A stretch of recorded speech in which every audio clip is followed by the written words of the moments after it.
This is Mac OS Ken. Apple takes the PR fight to Capitol Hill, a positive note from Wall Street, and iThings take flight with American Airlines.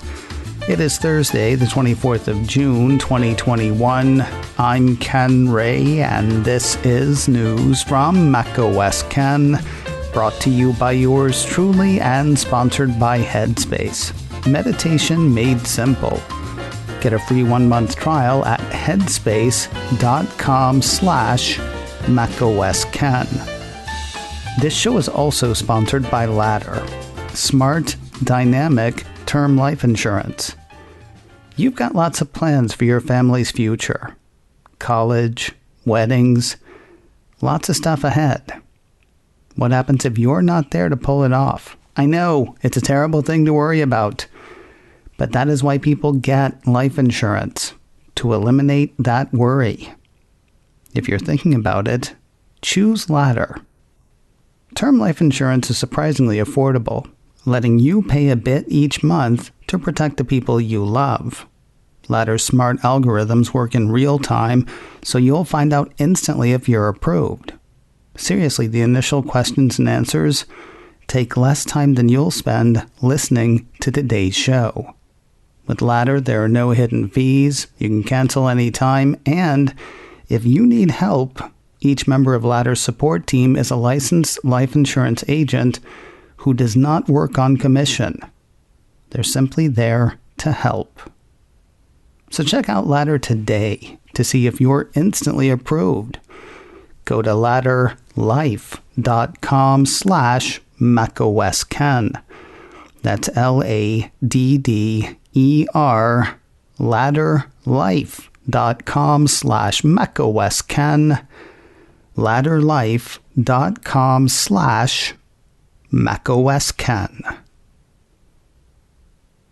You know you have made it? When you call the Speaker of the U.S. House of Representatives to say, what you folks are doing is wrong. Assuming that is a metric, Tim Cook has apparently made it. Cult of Mac highlights a report from the New York Times that says Apple CEO has been in touch with Speaker of the House and California Representative Nancy Pelosi, in addition to other members of Congress, to voice his worries about possible antitrust legislation. The report says Cook said that the antitrust bills had been rushed, would crimp innovation, and could ultimately hurt consumers. The report cites 5 people with knowledge of the conversations, none of whom offered names for attribution because, they like having jobs. Cult of Mac says Pelosi disagreed with his request that the House Judiciary Committee delay considering the bills. She also asked him to identify specific policy objections to the measures. Now, news of Cook's call to Pelosi hit Tuesday, one day before the House was set to mark up the proposed legislation, and the same day Apple would put its arguments down on paper. 16 pages of it, according to a piece from Engadget. The report is called Building a Trusted Ecosystem for Millions of Apps. In it, Apple sees something of an apocalypse should Apple be forced to open the iPhone to third-party app stores, arguing that its approach has been highly effective and that malware on the App Store has been extremely rare. The company has no time for the idea of sideloading apps from sources besides the App Store. Quoting a gloom and doom bit, allowing sideloading would degrade the security of the iOS platform and expose users to serious security risks, not only on third-party app stores but also on the App Store. Because of the large size of iPhone user base and the sensitive data stored on their phones, photos, location data, health, and financial information, allowing sideloading would spur a flood of new investment into attacks on the platform. Malicious actors would take advantage of the opportunity by devoting more resources to develop sophisticated attacks targeting iOS users, thereby expanding the set of weaponized exploits and attacks, often referred to as a threat model, that all users need to be safeguarded against. This increased risk of malware attacks puts all users at greater risk, even those who only download apps from the App Store. Additionally, the company continues, even users who prefer to only download apps from the App Store could be forced to download an app that they need for work or school from third-party stores if it is not made available on the App Store, or they could be tricked into downloading apps from third-party app stores masquerading as the App Store. Plenty more where that came from. Parental controls could be bypassed. Folks could be more prone to ransomware. Pirated apps could siphon money away from legitimate developers. Illustrating some of the points in Apple's white paper before the paper was sent was Eric Neuenschwander, Apple's head of user privacy. Fast Company got to sit with the Apple exec. While some outside of Apple argue that sideloading increases choice, surprise, Apple doesn't think so. At least Neuenschwander says he doesn't think so. Quoting the exec, sideloading in this case is actually eliminating choice. Users who want that direct access to applications without any kind of review have sideloading today on other platforms. The iOS platform is the one where users understand that they can't be tricked or duped into some dark alley or side road where they're going to end up with a sideloaded app, even if they didn't intend to. Of course, very bad things do sometimes make their way to the App Store, though Neuenschwander argues that the amount would be obviously much higher if sideloading was allowed. It's not just about malware, though. It's also about privacy. The way it's explained in Fast Company, Apple couldn't verify that sideloaded apps are asking users for permission to access system services within the bounds they're used to, which means it would be easier to fool a user into granting a malicious app access to content such as their photos or messages. Not to mention the camera and the microphone. The piece points out that not everyone would sideload apps, though Apple's privacy guy worries that people will be fooled into so doing. That echoes part of Apple's white paper, but since it came before, I guess it pre-echoes that. Reading through the company's 16-page paper, Apple's basic argument seems to be, in a sideloading world, nobody's got the back of users and legitimate developers. Not surprisingly, that's Neuenschwander's argument as well. He told Fast Company, "I believe that what we've built and what we're offering users now is uniformly better because we can focus in on that smaller attack surface and our stronger protections to help keep users safe." Of course, it's worth noting Apple's white paper focuses on user safety.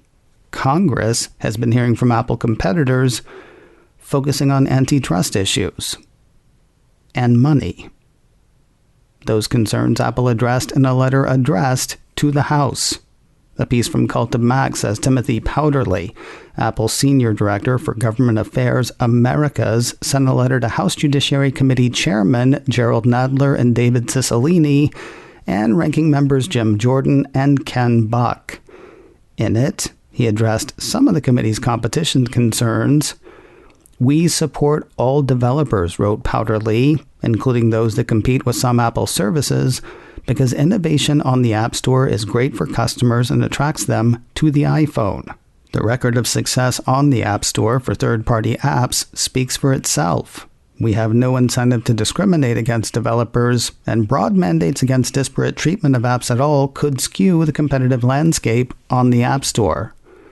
Powderly goes on to say, "Consumers choose Apple products in part because they like the seamless interoperability between the hardware and the software that are specifically designed to work together. Moreover, Apple's device-based business incentivizes it to create quality apps and set high app standards, increasing competition in downstream markets. Overly broad prohibitions on vertical integration would also harm consumers. Such integration has greatly benefited device innovation, and it differentiates Apple from its many rivals in the smartphone market.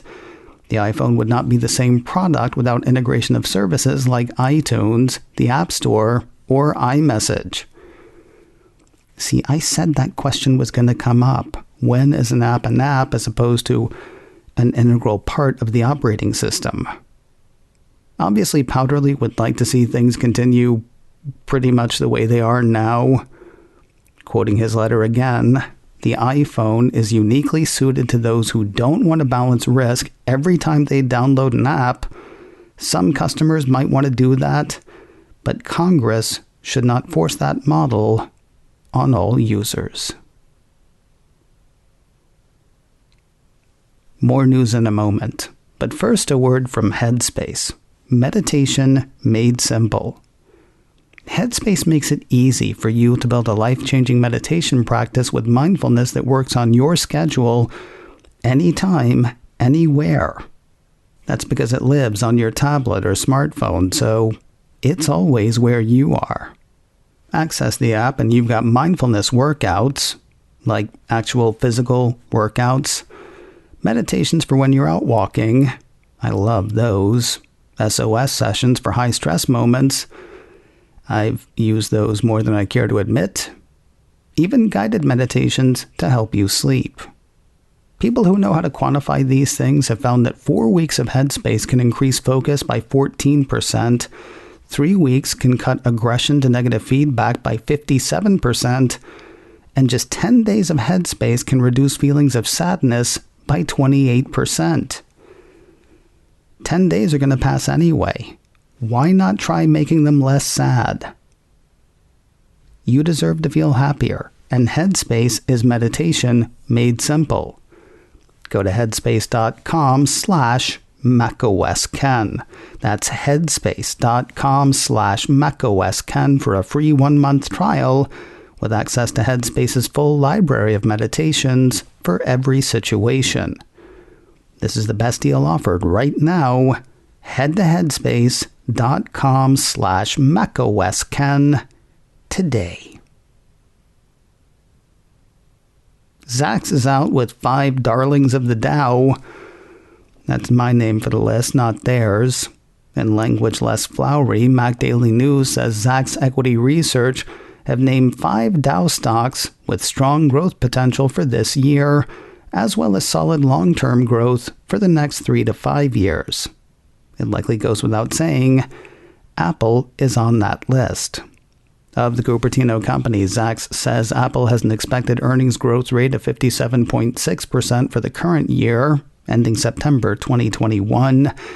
The company has a long-term growth rate of 12.5%. The Zacks consensus estimate for the current year has improved 1.4% over the last 30 days, and the stock has a current dividend yield of 0.7%. Because, of course, it regularly pays dividends, as do the other 4 stocks called out yesterday. Those were Caterpillar, the Home Depot, Dow, and United Health Group. Interestingly, while each pays dividends and each was worthy of note, none of the 5 have the firm's highest rating. Mac Daily News says each has a Zacks rank number 2, which is basically a buy rating. A company needs a number 1 ranking to be considered a strong buy. iThings are once again ready to take flight. Apple Insider says American Airlines has decided to move its many mobile solutions to one platform. Are you like me, freaked out that they apparently had or will have had different families of mobile devices across the organization for who knows how many years? Well, they're done with that. Or will be, moving folks who aren't already using iPhones or iPads to iPhones or iPads. In a memo to team members titled One Team, One Technology Platform for the Front Line, American Airlines CIO Maya Liebman laid out who's getting what when. According to the memo, airport agents at Ronald Reagan National Airport started testing iPhone 12s about a week ago. If that goes as expected, all airport agents will have the phones over the next year. Aircraft maintenance technicians and line maintenance have already started receiving 7th generation iPads. They should all have the iPads by the end of this month, eliminating the need to carry 2 different tablets for different aircraft and activities. Pilots will keep using iPads as their electronic flight bags. Those got a real-time weather app and a new turbulence awareness app recently. And finally, flight attendants can look forward to iPhone 12s serving as their flight bags and customer service tools. Those will start rolling out in the first quarter of 2022.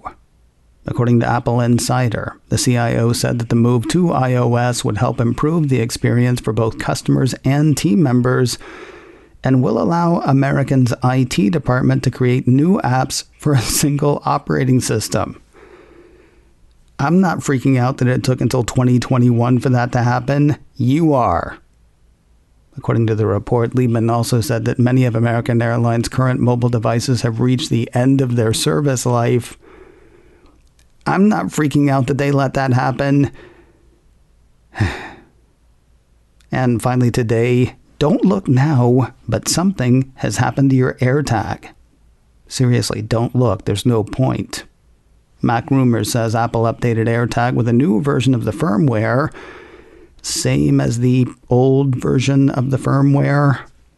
The new one is 1.0.276 with a build number 1A287B. It replaces firmware 1.0.276 with build number 1A276D. The last one brought with it anti-stalking security enhancements. Given the change in build number but not firmware version, it seems unlikely that the new build does anything except tweak the old one. You won't be able to tell anyway, since you can only see the firmware version in the Find My app and not the build number, and suddenly, I'm wondering why I even bothered bringing you this story. You're welcome. Coming up in a few minutes, NosillaCast Podcast's Allison Sheridan and I talk about great stories. They can change the world, you know. Anyway, that's the rumor. The show is called In a Few Minutes. Find it and listen wherever you find and listen to podcasts. macOS Ken, brought to you by me and sponsored by Ladder, smart, dynamic term life insurance. Learn more at ladderlife.com/macOSKen. This show is also sponsored by Headspace, meditation made simple. Get a free 1-month trial at headspace.com/macOSKen. Advertising handled by Backbeat Media, online at backbeatmedia.com. You can reach me a couple of ways. info@macosken.com or call 716-780-4080. Until next time, that is news from macOS Ken. I'm Ken Ray.